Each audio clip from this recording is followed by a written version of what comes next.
আসসালামু আলাইকুম। আশা করি আমার সকল বন্ধুরা ভীষণ ভীষণ ভালো সুস্থ আছে। আলহামদুলিল্লাহ আমরা ভালো আছি।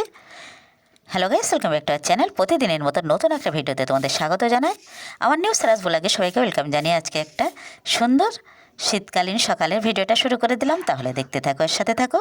দেখো বন্ধুরা, একেবারে কুয়াশাযুক্ত সকাল।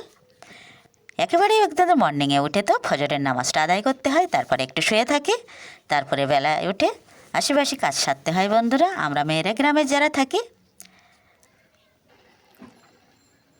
কি সুন্দর সবুজ সবুজ এই গোল গোল পাতাগুলো। বন্ধুরা, আমি তো নাম জানি না, যদি তোমাদের জানা থাকে অবশ্যই প্লিজ কমেন্ট করবে। আর এটা তো পাথরকুচি গাছ, আর এটাও একটা সুন্দর কাগজি ফুল। এর নামটাও আমি নির্দিষ্ট নামটা জানি না, যদি কারো জানা থাকে সেটাও বলবে, এটাও আমি জানি না।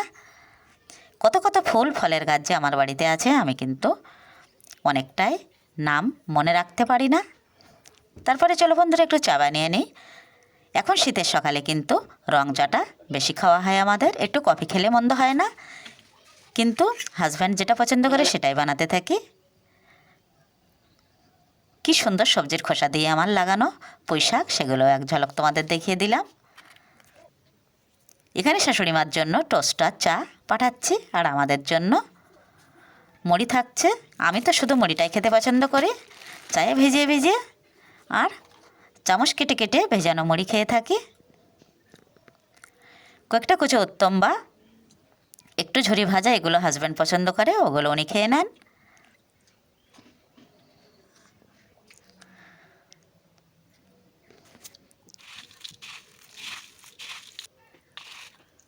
চায়ের মধ্যে মুড়ি বা উত্তম ভিজিয়ে তারপরে আমি কিন্তু খাই। এটা একেবারে একটা ছোট্ট মানুষের মতো অভ্যাস।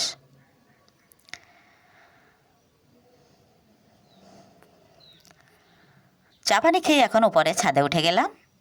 একটু একটু করে আমি ছোট্ট ছোট্ট লেবু গাছে সুন্দর সুন্দর লেবু ধরেছে, সেগুলোই দেখাচ্ছি। আবার কিন্তু ফুলও এসে গেছে। এগুলো কিন্তু এবছরেই কেনা, বেশ কয়েকদিন।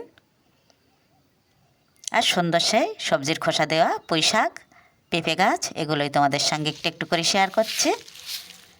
এখন ছাদটা আমি একটু ঝাড় দিয়ে নেব, যেহেতু চারপাশে অনেক অনেক গাছ আছে, সেই গাছের পাতা পড়ে। সব সময় কিন্তু ছাদটা পরিষ্কার করা অনেকটাই কঠিন হয়ে যায়। কেন বলো তো বন্ধুরা, এখানে তো ফুলের টবগুলো সব সাজানো থাকে, সেগুলো একটু একটু করে সরিয়ে সরিয়ে ঝাড় দেওয়া কিন্তু অনেকটাই টাফ হয়ে যায়। সবজির খোসা যেহেতু যে কোনো গাছের মধ্যে দিই, সেখান থেকে কিন্তু এই পেঁপে গাছগুলো হয়েছে, আর সেগুলোই আমি ধরাটে দিয়ে সুন্দর করে রেখে দিয়েছি। দেখি বন্ধুরা ফল হয় কি না। যাই হোক, সবুজ গাছটাই তো সুন্দর, এই জন্যই তো রেখেছি।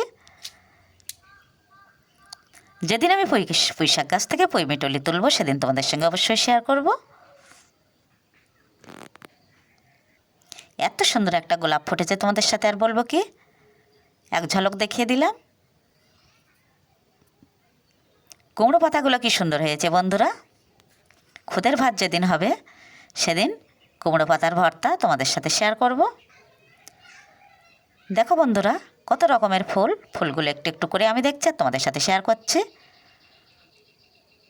কলাবতী ফুলটাও এবার ফুটবে মনে হয়, সেগুলো তো তোমাদের সঙ্গে আগেও শেয়ার করেছি, আবারও শেয়ার করবো। যেসব বন্ধুরা আগে থেকে চ্যানেলটি সাবস্ক্রাইব করে রেখেছো তাদের কিন্তু অসংখ্য অসংখ্য ধন্যবাদ।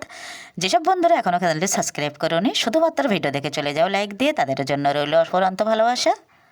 একটা ভিডিও বানাতে অনেকটাই কষ্ট করতে হয় বন্ধুরা, তোমরা দেখে যদি সুন্দর সুন্দর কমেন্ট করো আর লাইক সাবস্ক্রাইব করে আমার পাশে থাকো, তাহলে কিন্তু আমার পরের ভিডিও করতে অনেকটাই মোটিভেট বেড়ে যায়, আর ভীষণ আনন্দ উৎসাহ নিয়ে একটা কিন্তু ভিডিও বানাতে থাকি। যারা আমরা ওয়াইটিতে কাজ করি বা ইউটিউব করি, আর বিশেষ করে ব্লগ ভিডিও, তাদের কিন্তু কতটা কষ্ট হয় বন্ধুরা, যারা যারা আমরা কাজ করি তারাই কিন্তু বুঝতে পারি। এত এত গোলাপ, যে এত এত সুন্দর গোলাপ পাওয়া যায়, সেটা তো আমি আগে কোনো দিনেও জানি না। হাজারি গোলাপ, তারপরে এগুলো কি গোলাপ আমি তো একেবারেই জানি না। দেখতে দেখতে আমার ডাল সিদ্ধটা হয়ে এসেছে ওখান থেকে। তারপরে কিন্তু আমি ডালটাও বাগার দিয়ে নেব। তার আগে আমি ছিম রান্না করব, তার আগে আমি ভাতটা বানিয়ে নেব। পরপর আমার সব রান্নাগুলো তোমরা দেখতে থাকো। একেবারে মাটির উনানে আমি রান্না করি। এতটা বর্ষা গেছে, তখন বর্ষাকালে কিন্তু আমি একটু ইন্ডাকশান আর গ্যাসেই বেশি রান্না করতাম। এই উনুনটা তো একেবারেই গামলা বাটি দিয়ে ঢাকা ছিল। এখন থেকে রৌদ্র গা লাগিয়ে কিন্তু এখানে রান্না বানাই আমি।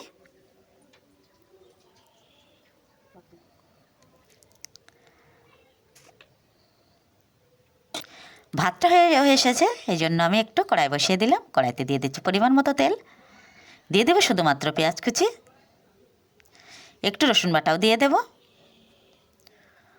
সিম চচ্চড়ি শীতের সময় আমার ফেভারিট সবজি, আর সবাই এটা পছন্দ করে।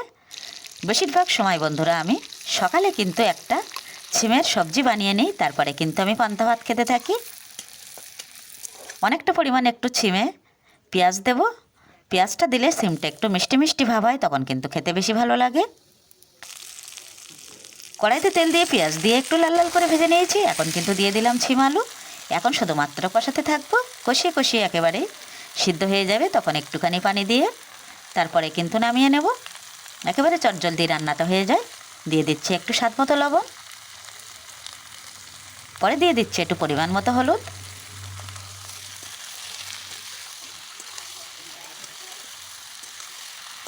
একেবারে গ্রাম্য পরিবেশে মাটির উনানে আমি রান্নাটা বানিয়ে নিচ্ছি। এই রান্নাটা খেতে কিন্তু অসাধারণ স্বাদ হয়।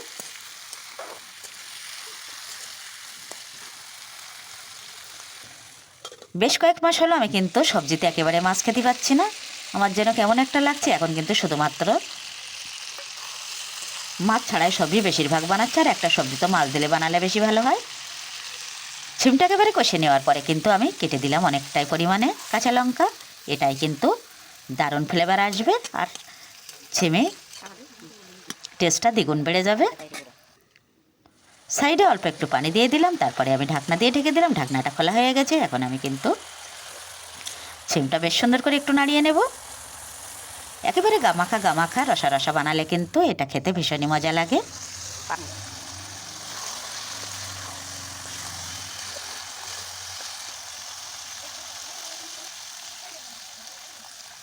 এখন আমি পুরোটাই পানি দিয়ে ঝোলটা দিয়ে দিচ্ছি।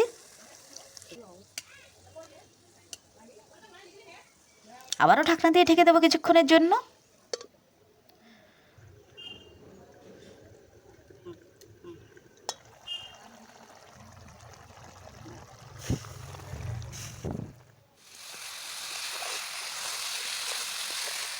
একেবারে ঝোলটা আমার শুকিয়ে এসেছে, আর সিম রান্না কিন্তু আমার একেবারেই রেডি। ইন্ডাকশানে ডাল আমি সেদ্ধ করে এনেছি। এখন আমি হাঁড়ি বসিয়ে দিলাম। হাঁড়িতে তো আমি খুব একটা রান্না বানাই না, কিন্তু ডালটা হলে একটু হাঁড়িতে বানাতে পারি। উনানের মধ্যে হাঁড়ি বসালে বেশি ভালো হয় ডালের জন্য। দিয়ে দিলাম পরিমাণ মতো তেল, দিয়ে দিলাম পেঁয়াজ কুচি। এখন দিয়ে দেবো রসুন কুচি। রসুন ও পেঁয়াজ ফোড়নে কিন্তু আমি বরাবরই ডালটা বানিয়ে থাকি। রসুন কুচিটা দিয়ে দিলাম। রসুনটা পেস্টটা একেবারেই লাল লাল করে ভাজা হয়ে গেলে আমি আগে থেকে সিদ্ধ করা ফাটিয়ে রাখা ডালটা ঢেলে দেব। এভাবে ভিডিওটা আজকে শেষ করব। নেক্সট ভিডিওতে আবারও দেখা হচ্ছে বন্ধুরা। সকল বন্ধুদের জন্য অনেক দোয়া ভালোবাসা রেখে গেলাম।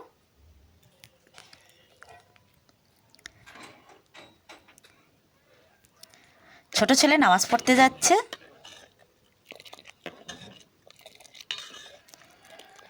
এভাবে বাগার দেওয়ার পরে ডালটা এভাবে আমি ফাটিয়ে নিই, টেস্টটা যেন আমার বেশি ভালো লাগে। আল্লাহ হাফেজ।